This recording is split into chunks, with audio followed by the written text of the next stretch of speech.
If it's Monday, Congress officially certifies Donald Trump's election victory, with Vice President Harris presiding over her own loss 4 years after pro-Trump rioters stormed the Capitol in an attempt to overturn his loss. Plus, President Biden is set to arrive in New Orleans minutes from now to grieve with families impacted by last week's deadly terror attack on Bourbon Street, as new disturbing details emerge in the investigation. And Canadian Prime Minister Justin Trudeau announces his resignation, marking a political turning point for one of America's closest allies and biggest trading partners amid President-elect Trump's threats of a trade war.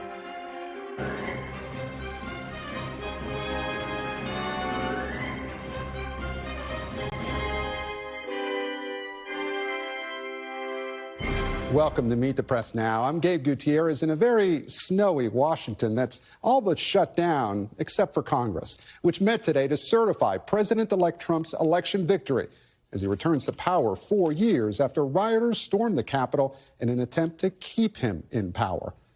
Unlike January 6, 2021, today's proceedings in a joint session of Congress were a peaceful and normal bureaucratic and ceremonial exercise, with Vice President Harris presiding over her electoral defeat, with no objections from either chamber to the electoral count.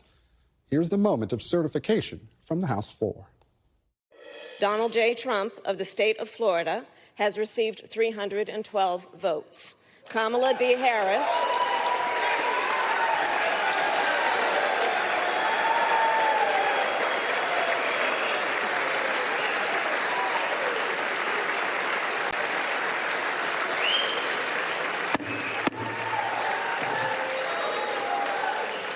Kamala D. Harris of the state of California has received 226 votes.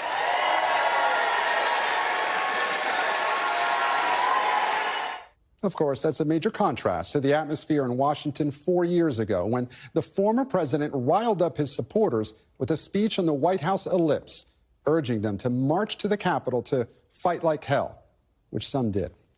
According to aides who testified to the January 6th committee, Trump watched the turmoil unfold on television, rejecting pleas to call off the mob, waiting hours before finally telling them to go home. With Trump now returning to the White House, President Biden is urging Americans not to forget or whitewash that day. Here's what he told reporters last night. 4 years ago, January 6th, this Capitol was attacked by a violent mob. If you come over to the Oval before I leave, I'll show you the room that the former president sat in for 3.5 hours watching what was going on television, a small dining room off the Oval Office. And our democracy is really literally put to the test. And thankfully, our democracy held. Now it's your duty to tell the truth, to remember what happened, and not let January 6th be rewritten or even erased. To honor the Constitution, not only the most extraordinary of days, but it's one of the toughest days in American history, January 6th. In contrast, President-elect Trump has sought to absolve himself of all blame for the attack on the Capitol, going as far as to call January 6th a day of love. He's also promising pardons on his first day in office to defendants accused or convicted of crimes related to January 6th. NBC News obtained a letter from former Proud Boys leader Enrique Tarrio, who's serving 22 years in federal prison after being convicted of seditious conspiracy, requesting a pardon from Trump. On Meet the Press yesterday, the new Senate Majority Leader, John Thune, who back in 2021 called the attack on the Capitol, quote, thuggery and inexcusable, deferred to the president-elect on the matter of pardons. That's ultimately going to be a decision that President Trump is going to have to make. And, what I'm focused on is the future. And not looking in the rearview mirror, but looking at the windshield and what we have to do. I think you learn from the past, you remember the past, but you live in the present and the future. As the majority leader in the Senate, though, what message do you think it would send to give pardons to people who pleaded guilty to attacking police officers who stormed this building 4 years ago? Well, look, again, it's ultimately going to be a decision that the President of the United States, the pardon authority exists with him. And with me now is our team of reporters, NBC News senior Capitol Hill correspondent Garrett Haake, NBC News Justice reporter Ryan Riley, and NBC News reporter Gary Grumbach. Thank you all so much for joining me. Garrett, I want to start with you. Take us inside the chamber. What was the mood like as Congress certified the election under that cloud of January 6th 4 years ago? Yeah, I think the memory of what happened here 4 years ago was still present, Gabe, in part because of the layers of security members had to go through just to get into the chamber. The fence is back up outside the Capitol, something that didn't exist 4 years ago, but it was constructed after the fact. There was an enormous police presence here inside the complex as well, with officers from as far away as New York City here to supplement the Capitol Police and the security that they have been planning for essentially around this moment for years. Inside the chamber, you got a little glimpse of it in your open there, part celebratory when each candidate or each party was able to cheer their candidate claiming a certain state along the way. And I think a little bit of Democratic side, a little bit of kind of ruining what could have been and what was in that chamber. You heard a little bit of dampened enthusiasm from the Democrats, certainly compared to Republicans. And there was that one awkward moment where the vice president announced Donald Trump's vote total of 312. A huge cheer from Republicans. She just had to sort of wait a minute to announce her own vote total.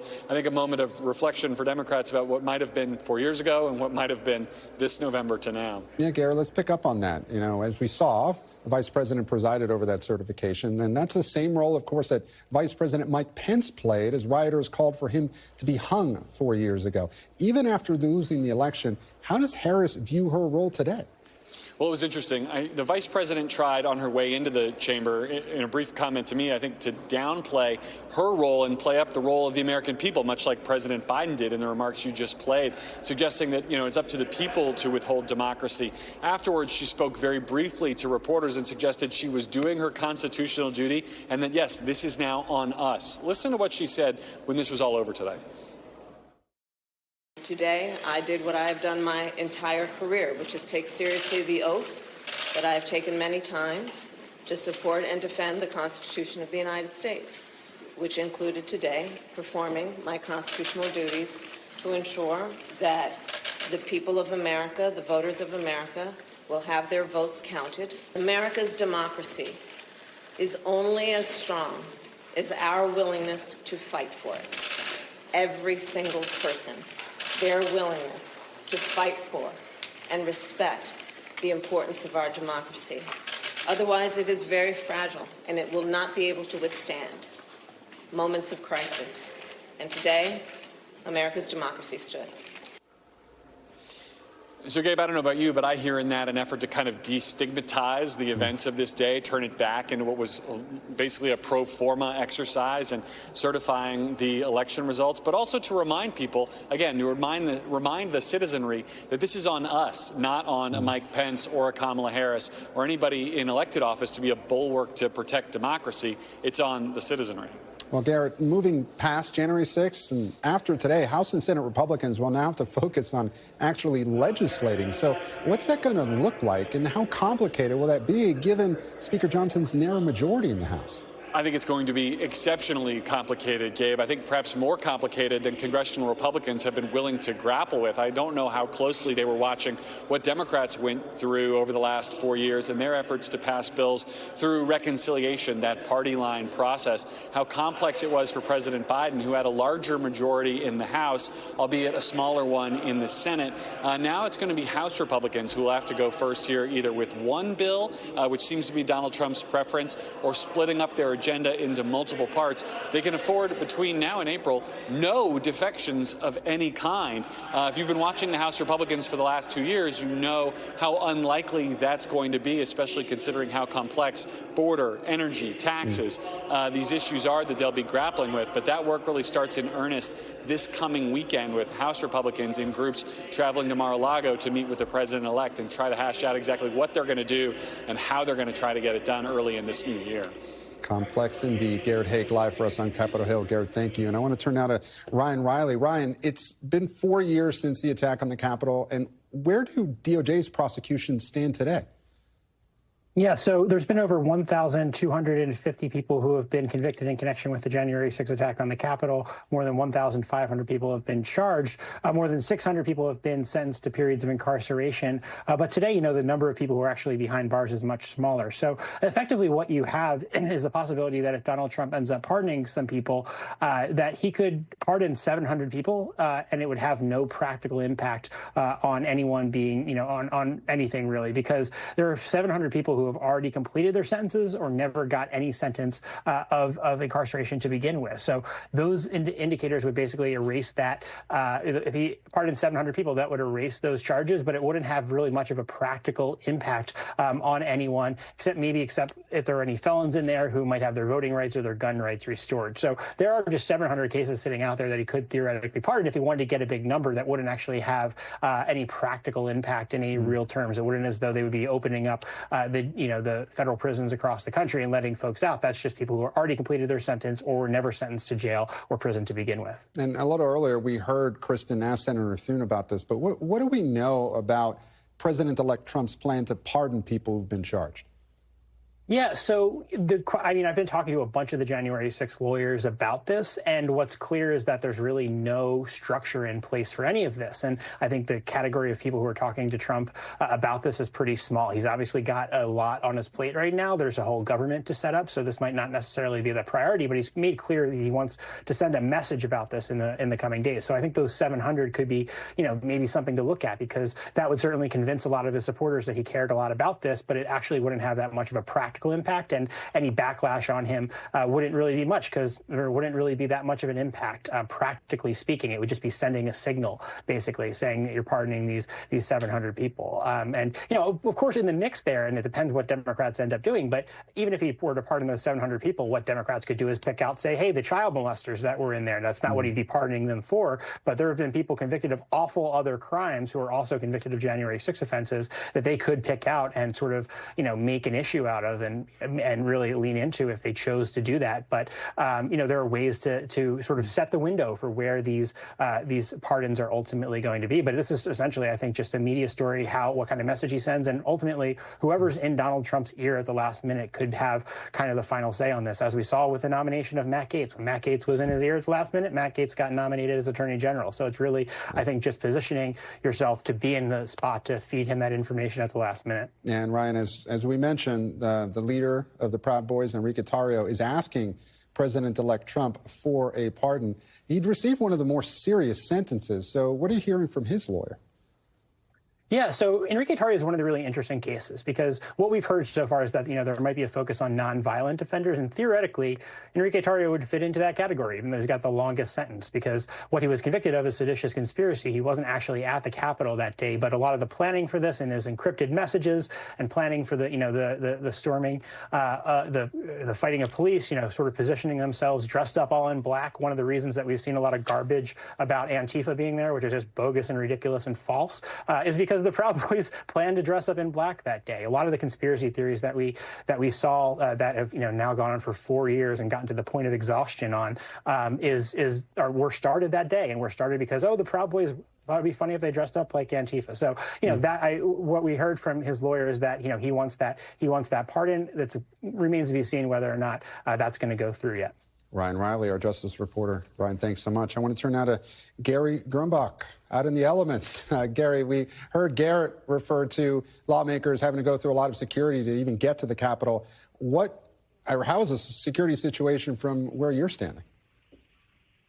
Hey there, Gabe. Yeah, security has been incredibly tight throughout the day, and there have been zero reported incidents, zero reported arrests related to the certification of election results this year. Certainly a far cry from what we saw 4 years ago. And we've just been out here all day, we've seen 2 or 3 people with some signs about Donald Trump, but nothing more than that. And there's several reasons for that, of course. One could be the 7 inches of snow that is currently falling here in Washington, D.C. But 2 is because it's a national special security event now. The first time this event has ever had that designation. And what that means is what you can see behind me here, which is the fencing, the 9-foot non-scalable fencing, the bike racks here. We're about several football fields away. That's as close as we can get to the Capitol building right now, being on the outside of it. And the only folks allowed inside are folks with Capitol passes, people that are members, journalists, staffers. Those are the only folks inside. And this NSSE designation allows agencies from across the spectrum, from federal, local, and state governments to work together, from the FBI, Secret Service, Capitol Police, Metropolitan Police here in D.C., to make sure that they have all their bases covered. Gabe? Gary Grumbach out in the elements for us. Gary, stay warm. Thank you. And coming up, what we're learning about the New Orleans attackers' final moments before plowing onto Bourbon Street, killing 14 in one of America's deadliest terror attacks since 9/11. Plus, President-elect Trump vows to reverse President Biden's last-minute ban on offshore drilling. So what happens next? We'll get a live report from the White House. You're watching Meet the Press Now. Welcome back. We're keeping an eye on New Orleans, where President Biden and the First Lady are set to arrive later this hour for a service honoring the victims of the New Year's Day terror attack on Bourbon Street. It comes, as investigators now say, Samshu Din-Jabbar made at least 2 visits to New Orleans in the weeks leading up to the truck ramming attack and recorded video of the area using Meta smart glasses. The FBI releasing this edited video they say he recorded on one of those trips, which included a bike ride through the city's French Quarter. Meanwhile, there are growing concerns about safety in New Orleans. The company that makes the new bollards being installed on Bourbon Street tells NBC News they can only stop a car going a maximum of 10 miles an hour. NBC News Justice and Intelligence correspondent Ken Delaney joins me now. And Ken, what have we learned about the attackers' recorded messages? Yeah, Gabe, he made these recordings while he was driving that vehicle en route from his home in Texas to mount this attack in New Orleans. And he was essentially making these messages to his family, saying that he had intended to kill them, but he decided that that would not raise enough notoriety. He told them that he had joined ISIS. So all very disturbing. And this in the midst of some very careful and competent planning for this attack, Gabe. And we're learning that it could have been a lot worse if he hadn't made a technical mistake with the bombs. And Ken, how much concern is there about a potential resurgence of ISIS, especially potential attacks here in the U.S.?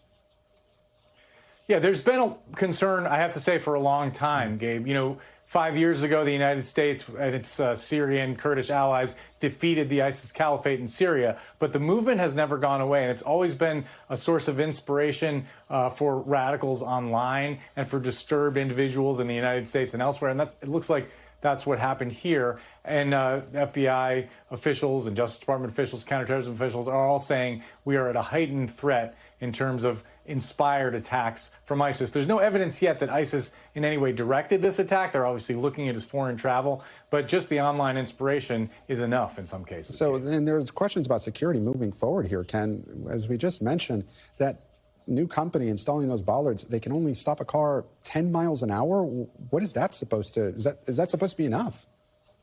No, that wouldn't have been enough in this case. That's a really disturbing report. Cities are really going to have to reevaluate their security posture. It's clear that New Orleans was not thinking seriously about potential vehicle-borne attacks. Perhaps they are to be forgiven. People have been gathering on Bourbon Street for more than a century. Nothing like this has ever happened before. But people need to reimagine, officials in cities, the threats, because they are out there, and there have been too many of these vehicle attacks all over the world, Gabe, and cities are learning that they need to mount their defenses against them. And Ken, briefly before I let you go, you told us about those videos he recorded, but what other new evidence have we learned about just in the last few days?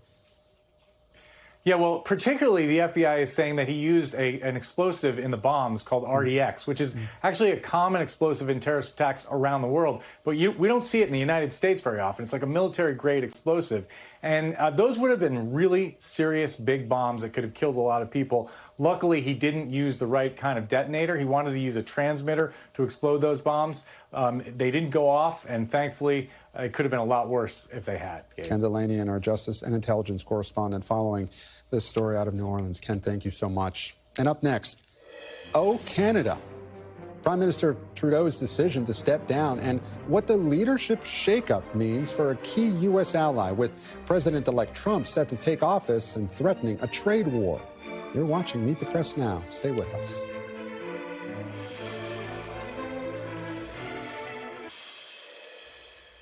Welcome back. As Donald Trump prepares to take office, we learned today that our neighbor to the north will soon have a new leader. Canadian Prime Minister Justin Trudeau says he'll step down, and the announcement comes after weeks of scrutiny in which members of his own Liberal Party called for his resignation. I have always been driven by my love for Canada, by my desire to serve Canadians, and by what is in the best interest of Canadians. And Canadians deserve a real choice in the next election. And it has become obvious to me with the internal battles that I cannot be the one to carry the Liberal standard into the next election.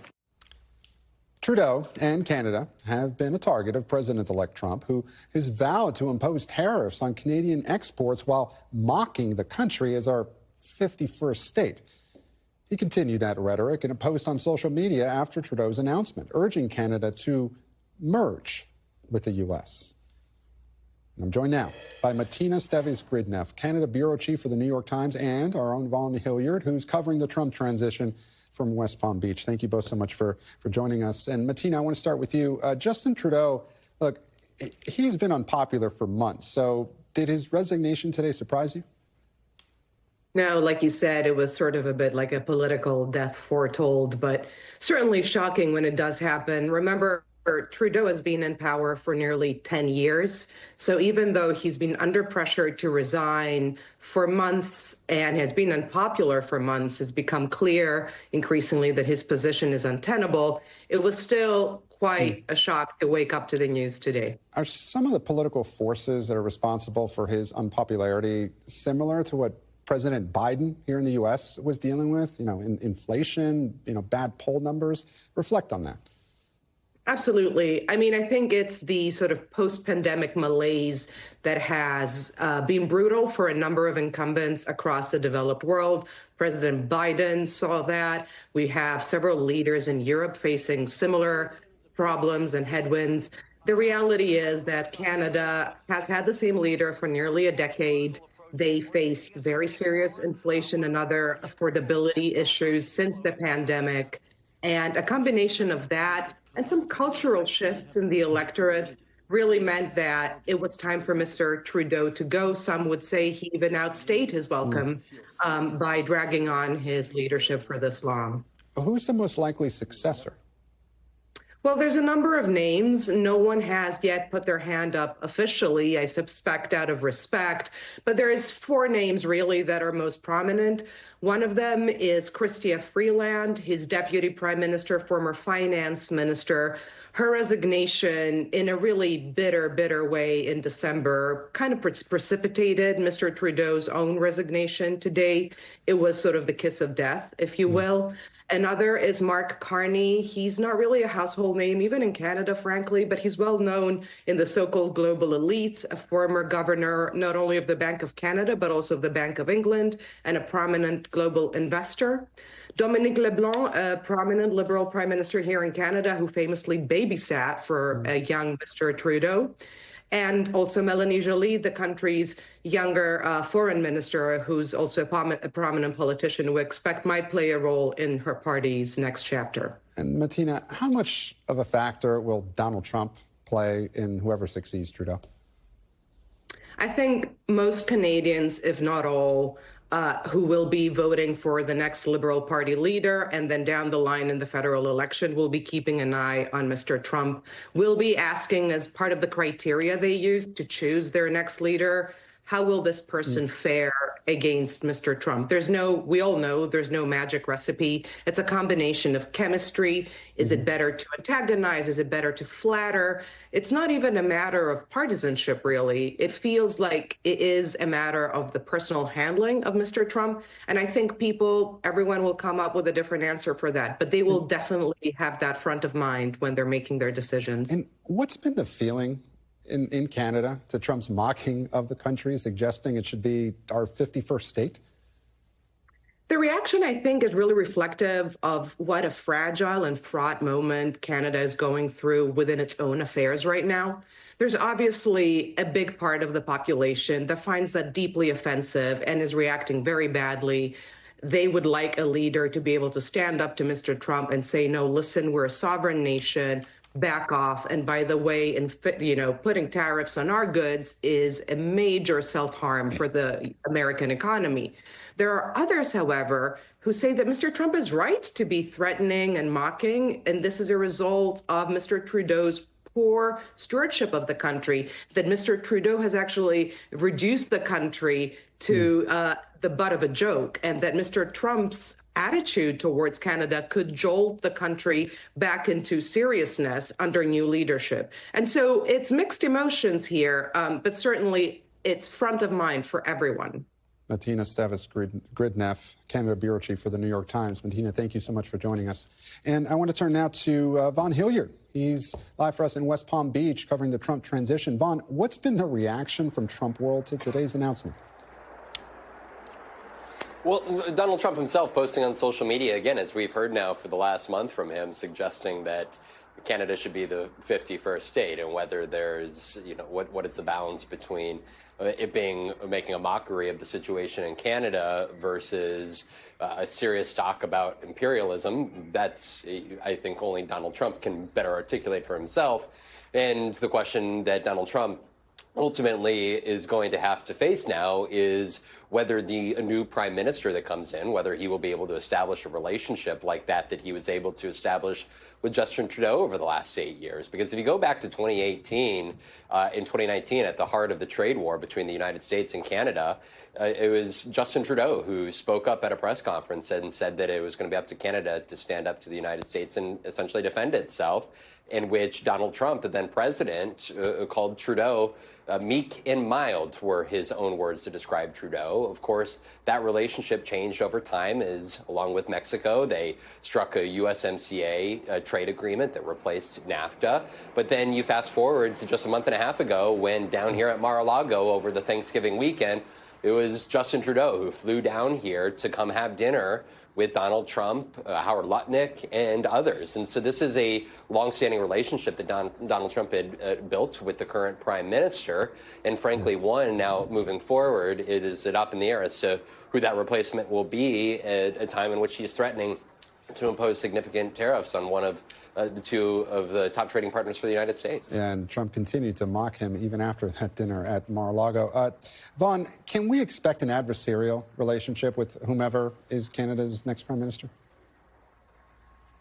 We have seen Donald Trump, you could call it adversarial, you could call it hardball, take a particularly, we saw this with Macron, we have seen Donald Trump, position himself as sort of, you play by the United States rules and you come to the negotiating table and ultimately strike deals that are advantageous to the United States. And I think that is where there are some serious questions about, who Donald Trump has around him. Peter Navarro is another example. Peter Navarro, during the first Trump administration, he said that there was a special place in hell for Justin Trudeau because of the position that he had taken during the trade negotiations with the United States. And now Peter Navarro has since been named, again, a special advisor on trade to Donald Trump in this second Trump administration here. And so we have seen him, whether it be Germany or France or Canada or Mexico, the United States under the Trump administration try to take a hard tack in its negotiations. And there's little reason to believe that Donald Trump will change that course depending on who the next prime minister is. Vaughn Hilliard, live for us in West Palm Beach. Vaughn, thank you so much. And after the break, Congress, Trump, and the attack on the Capitol 4 years later. I'll talk to a House Democrat who served on the January 6th Select Committee about today's certification of Trump's victory and the lingering impact of the insurrection. You're watching Meet the Press now.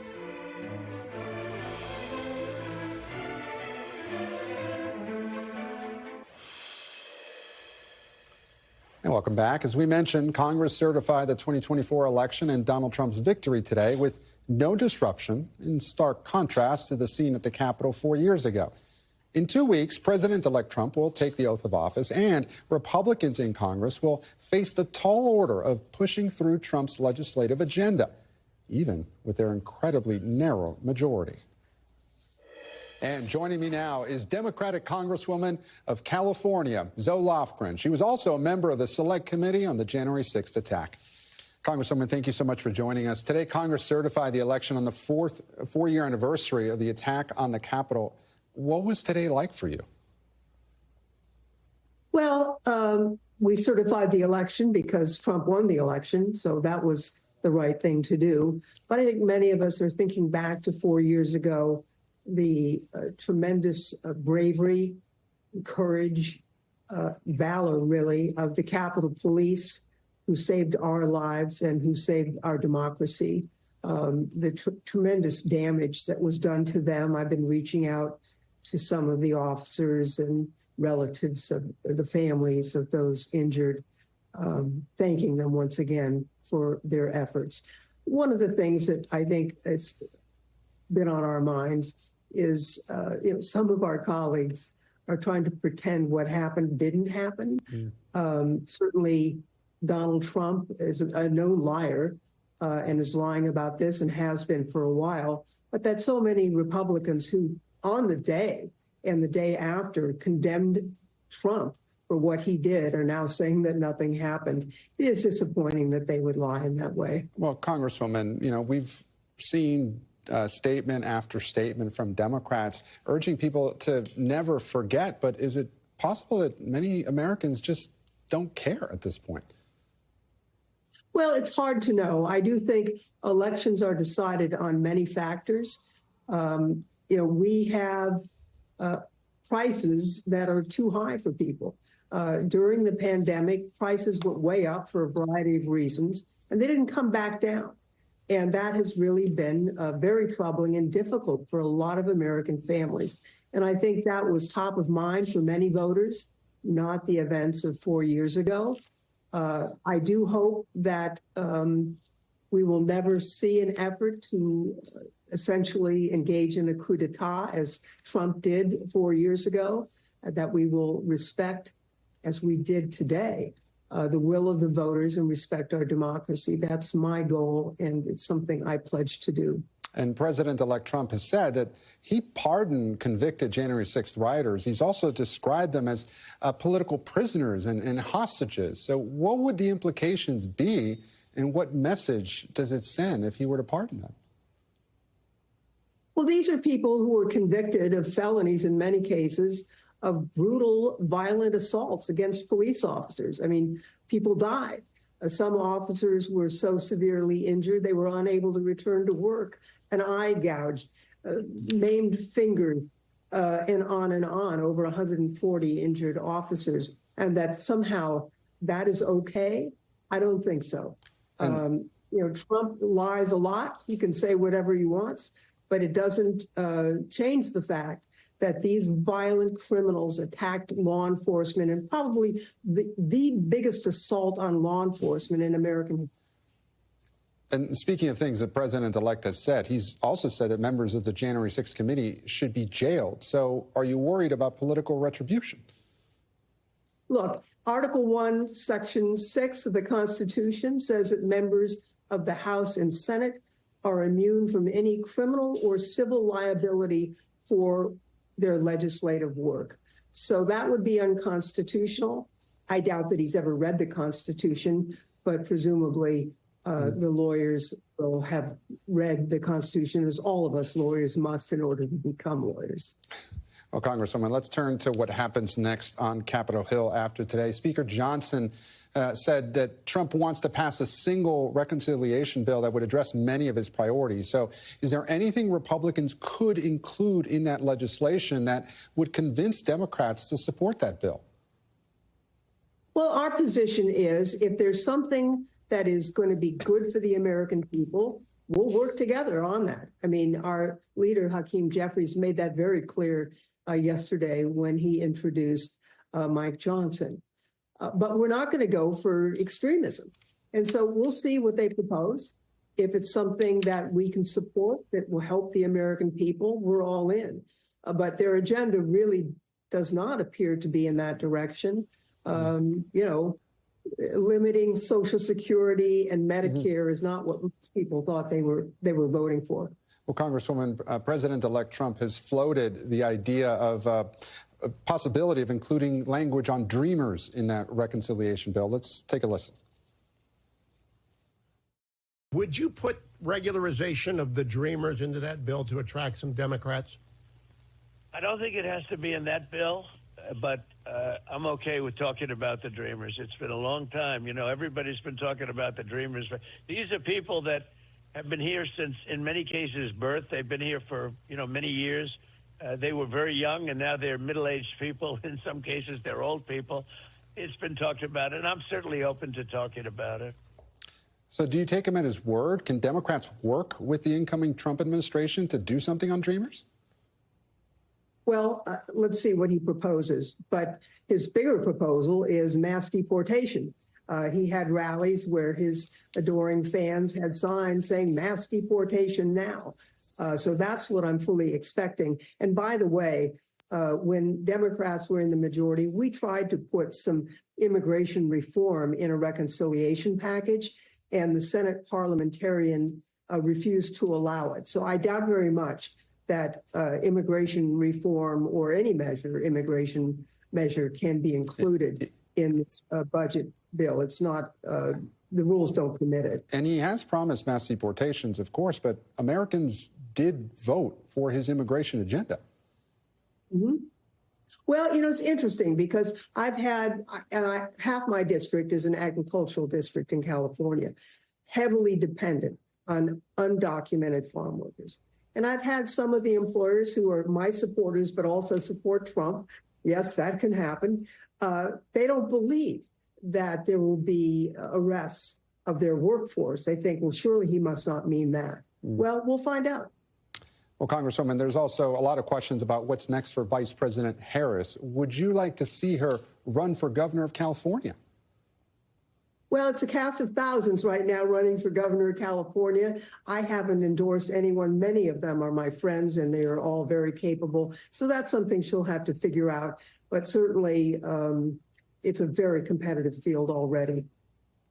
Congresswoman Zoe Lofgren, thank you so much for your time. We appreciate it. You bet. Take care. And with me now is our Snow Day panel. Juanita Tolliver, Democratic strategist and author of the book A More Perfect Party, and an NBC News political analyst. Also, Carlos Curbelo, former Republican congressman of Florida and an NBC News political analyst. Thank you both so much for joining me on this snowy day in Washington. Both of you are remote on this panel, so we'll try to get started right now. Carlos, certifying an election and picking a speaker are the easy parts, but the real work really starts tomorrow for congressional Republicans. There's so much division right now on whether they should pursue one or two reconciliation bills. What's your take? Well, Gabe, that's the big question, and the agenda that this Republican majority in the House and in the Senate have announced is quite ambitious. Essentially, they're going to do tax reform again, something that's typically done only once in a generation. They're poised to do that again. And in order to do that, they are going to have to bring together almost every single House Republican. When we did tax reform in 2017, Gabe, we lost about a dozen Republican votes on the floor. They cannot afford to do that this time. So definitely this is going to be a tall task for Speaker Johnson. I think ultimately they end up starting on immigration because it's an issue that brings Republicans together. There's less disagreement on that issue inside the conference. But eventually they are going to get to tax reform, and that's going to be tough. Yeah, and Carlos, look, there's also a handful of your fellow colleagues that have never voted to raise the debt ceiling. And Republicans are under the impression they can somehow get everyone on board with it now? Very unlikely, Gabe. Look, I think that Hakeem Jeffries is going to be once again a very powerful minority leader in the House. The House is kind of operating like the Senate in a lot of ways, by consensus. We certainly saw that in the last Congress. A lot of what they call suspension votes, meaning 2/3 of the House have to vote to get something passed. So I think for Hakeem Jeffries and his leadership team, they're going to continue being major players. Plus, in the Senate, you still have the 60-vote rule, which Senator Thune has committed to preserving. So this is going to be a Congress where if they want to get really big things done, most of them are going to have to be done through bipartisan collaboration. Yeah, and Juanita, what do you make of that? Bipartisan collaboration with such a narrow majority, any one single member can tank a party line vote in the House, and we saw what happened with Joe Manchin in the early days of the Biden administration. So should we really expect Republicans to get all their ducks in a row on one bill? and you're already laughing, but will Democrats throw them a lifeline at all? Oh, okay. On the first question on Republicans getting their ducks in a row, absolutely not. We saw a precursor of that Christmas Eve with the government funding bill when first 38 Republicans opposed it, and then Donald Trump made his request for raising the debt limit, and then 37 other Republicans opposed it. So, no, I don't expect Republicans to get their line in a row. And with that in mind, I fully expect Democrats to take an offensive posture. Carlos is right. They are power players. This is the time to make demands. And listening to Congresswoman Lofgren, the only edit I would make to everything she said was that instead of waiting for what Republicans and Trump propose, Democrats go and proactively make demands and set parameters around what they are willing to accept. Because every time we talk about legislation, every time we talk about tax cuts that we know are a high priority for Donald Trump and Republicans, that comes with a cost, that comes with cuts. And so I think it's important for Democrats to get out ahead of this and really lay out what they are willing to accept, what are the deal breakers, since Republicans mathematically will absolutely be relying on them with every single piece of legislation that comes forward. And Carlos, John Thune put out a warning to his party against overruling the parliamentarian on what can and can't be allowed in a reconciliation bill. So if Trump tells them to do it, what's going to happen? Well, Gabe, John Thune thus far has proven to be an institutionalist, very much like his predecessor, Mitch McConnell. These are men you may not agree with all of their decisions. Certainly a lot of people don't agree with their policy positions, but they strongly believe in preserving the institutions of the Senate. That's why Thune immediately came out of the gate saying, we are not going to end the filibuster or the 60-vote rule for legislation that doesn't involve the reconciliation process. So I really do think that John Thune not only is committed to preserving the institutions of the Senate, like these processes to confirm nominees, but he has the votes in his conference to back him up. I think a majority of the Senate Republican conference does not want to diminish the institution. Committed enough to cross Donald Trump? Well, hey, we've already seen both Senate and House Republicans defy Donald Trump before he has even stepped into the White House for the second time, right? We saw the Matt Gaetz nomination tank when 5 senators came out and said no way. And then we saw almost 40 House Republicans tell both Donald Trump and Elon Musk that they were not going to just vote to raise the debt ceiling on his command, that would have to be part of a broader conversation. So color me a little bit hopeful here in the early going. And Juanita, we just played what Donald Trump said this morning about dreamers. So if you're a Democratic member of Congress, does he sound like someone who really cares about this issue, or just someone who wants credit for saying he's open to it? Absolutely the latter, Gabe, right? This is all negotiations, and that's what Donald Trump is doing outside of Congress, trying to pull the levers. He's testing what Democrats would find acceptable. And to Democrats, I say, do not take him at his word. Do not give Republicans anything until you get everything that you want in legislation, voted on, in writing, and passed. Because there is no takebacks. There are no efforts to edit undo once you give your votes to Republicans. So guard your votes with everything. And if you want legislation on dreamers, demand that before you give Republicans anything. Carlos, I want to turn now to today's election certification. You were in the chamber when Joe Biden presided in 2017, and today's process looked a lot like that one, like a normal bureaucratic exercise. So what's your observation today? What'd you make of the day? Well, with one exception, Gabe, the chamber was almost empty when Vice President Biden was presiding in early 2017. And actually, I remember Vice President Biden gaveling down a very small number of Democrats who attempted to object to Donald Trump's victory at that point. And I thought that was a wonderful example of leadership at the time, saying, hey, this is the result. We have to accept it.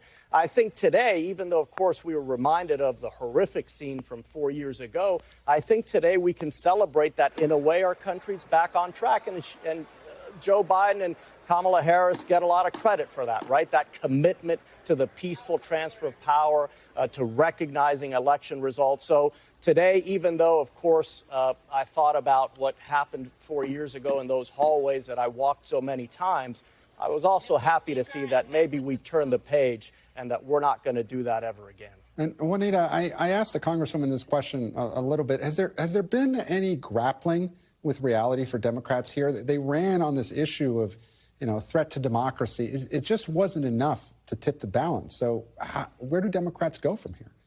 Gabe, this is something that I'm struggling with today because there's this cognitive dissonance of running and saying the threat to democracy for 4 years and then gaveling this in, or even back when Donald Trump shook hands with Joe Biden at the White House shortly after the election, and there was a guarantee of a transfer of power, because that is not the same energy that Donald Trump and Republicans bring to the process in 2020 or potentially going forward. I do think the threat still hangs in the balance, knowing that Donald Trump is re-entering the White House. I do think there are concerns that Americans rightfully have, thinking back to January 6, 2021, and the threat to every person's life who was in that building, whether they were Capitol Hill police guiding mobs away from the Senate floor or otherwise. And so no, I don't think we've turned the page on this, and people are right to be concerned. Juanita Tolliver, Carlos Corbello here for our modified panel on this snow day in Washington. I think Carlos is in the Telemundo Center in Miami, staying nice and warm. We thank you. Nice anyway, and warm Carlos. here, Gabe. This is your homeland. Thanks so much, guys. And turning now to the ongoing ceremonies to honor and celebrate the life of President Jimmy Carter.